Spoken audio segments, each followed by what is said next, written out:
안녕하십니까. 가톨릭대학교 성빈센트 병원 염증성 장질환 클리닉 소장을 맡고 있는 소화기내과 이강문입니다.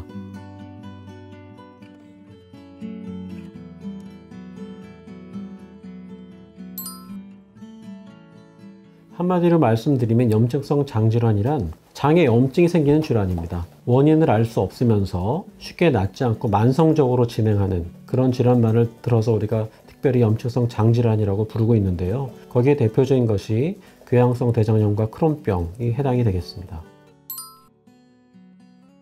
두 병은 염증성 장질환이라는 한 카테고리 안에 들어있지만 닮은 하면서 좀 다른 병입니다. 궤양성 대장염은 처음 시작되는 부위가 주로 직장이에요. 직장을 항상 침범을 하고 그 장의 상부 쪽으로 침범하는 그런 경향을 보인다면, 크론병 같은 경우는 주로 제일 많이 생기는 곳이 소장과 대장이 연결되는 회맹부라고 하는데요. 그 장의 오른쪽이죠. 그래서 그쪽에 주로 가장 잘 침범을 합니다. 그리고 궤양성 대장염은 염증이 점막층과 점막하층, 장의 표층에 주로 침범을 하는 반면에, 크론병은 근육층이나 그 이상까지 깊은 염증을 일으켜서 이렇게 여러 가지 협착이나 천공 같은 합병증을 더 흔하게 초래하는 것으로 되어 있습니다. 또 크론병의 특징이라면 항문 주위에 누공이 생기는 치루라고 하는데요. 그 치루가 잘 동반되어서 그로 인해서 고통을 받는 사람들도 많이 있습니다. 궤양성 대장염에 비해서 크론병이 질병의 경과도도 중하고 여러 합병증이 흔해서 환자의 한 4분의 1에서 3분의 1 정도는 장을 잘라내는 그런 수술을 받게 됩니다.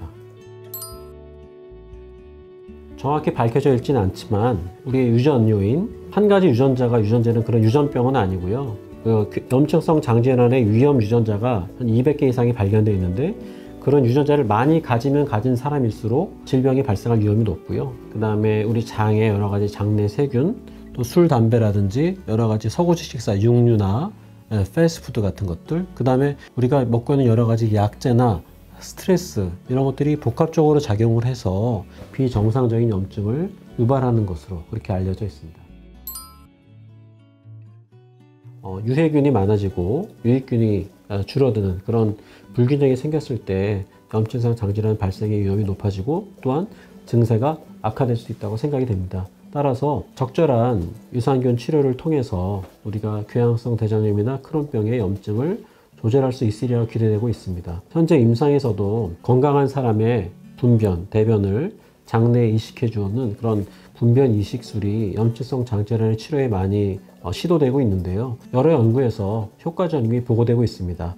우리가 임상에서 정립된 치료로 들어와 있지는 않지만 여러 치료에 반응하지 않는 그런 사람들에서 써볼 수 있겠고요. 보다 간편한 것은 이제 이런 장내 세균을 알약으로 만들어서 이제 먹는 게 되겠죠. 그래서 최근에는 건강한 사람의 분변을 동결 건조를 해서 이제 캡슐로 만들어서 먹는 약재들도 현재 미국에서는 개발되어 있습니다. 우리나라에서도 향후 이러한 연구들이 진행될 것으로 생각이 됩니다.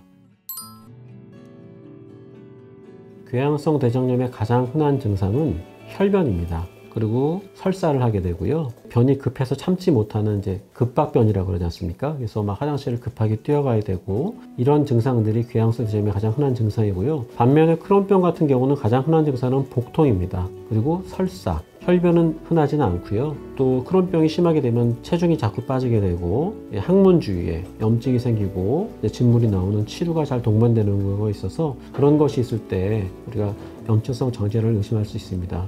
젊은 사람들 같은 경우는 체질이 연이하고 병원에 가지 않게 되어서 진단이 늦어지는 경우가 많이 있습니다. 그래서 혈변이 지속되거나 아니면 항문 주위가 자꾸 골마서 염증이 생기고 할 때는 병원을 빨리 방문하시는 게 좋겠습니다.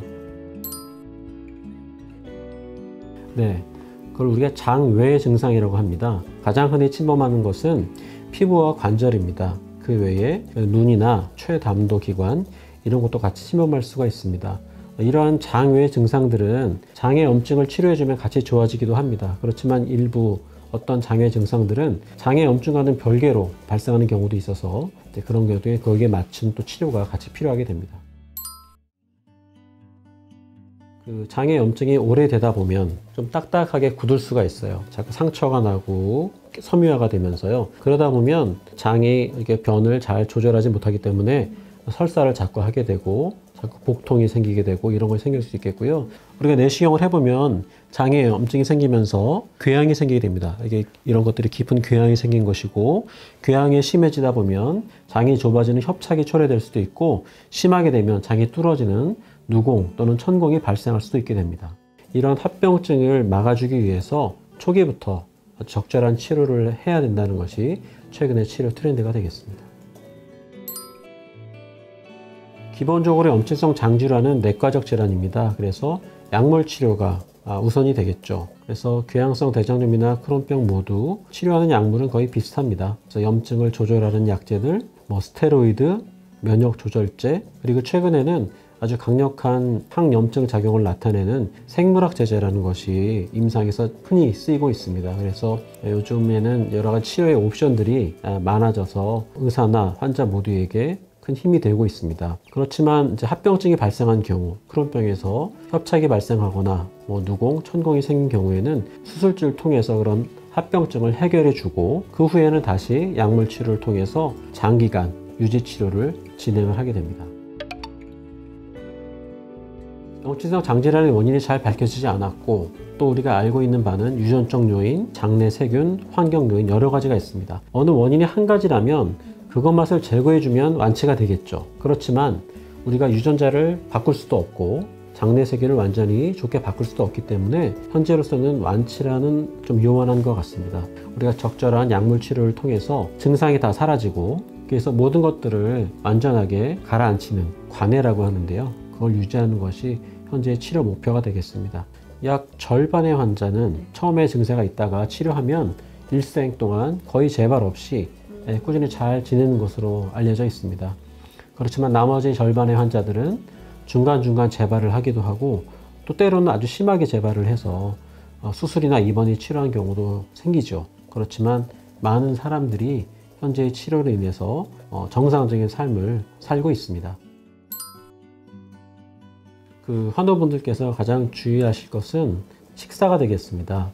특히 증상이 있는 그런 급성기에는 식사를 조절하는 것이 매우 중요합니다. 날거도 안 됩니다. 채소도 데쳐서 드신다든지, 그리고 거친 음식들을 좀 조심하셔야 되고요. 기름진 거, 자극성 있는 것을 피하셔야 되겠죠. 그렇지만 일단 증세가 좋아져서 관해 상태가 된 다음에는 평상시 우리가 먹는 정상적인 식단이 가능합니다. 다만 육류를 너무 좋아하셨다든지 자극성 있는 음식 좋아하셨던 분이 있다면 그런 것들을 좀 조심하시는 게 좋겠고요. 또 하나, 술, 담배 같은 그런 것들 꼭 끊으셔야지만 우리가 이 염증성 장질환을 장기간 잘 관리할 수 있겠습니다.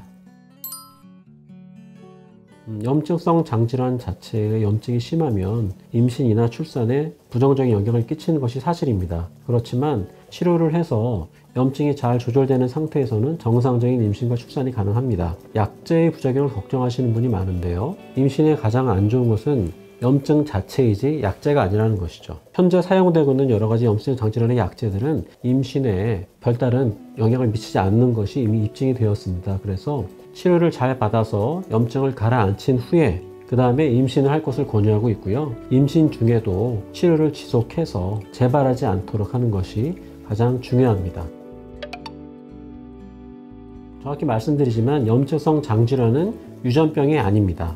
그렇지만 염증성 장질환에 걸린 가족이 있다면 그 가족이나 자녀가 염증성 장질환이 발생할 위험이 조금 높기는 합니다. 그렇지만 유전되는 것은 아니죠.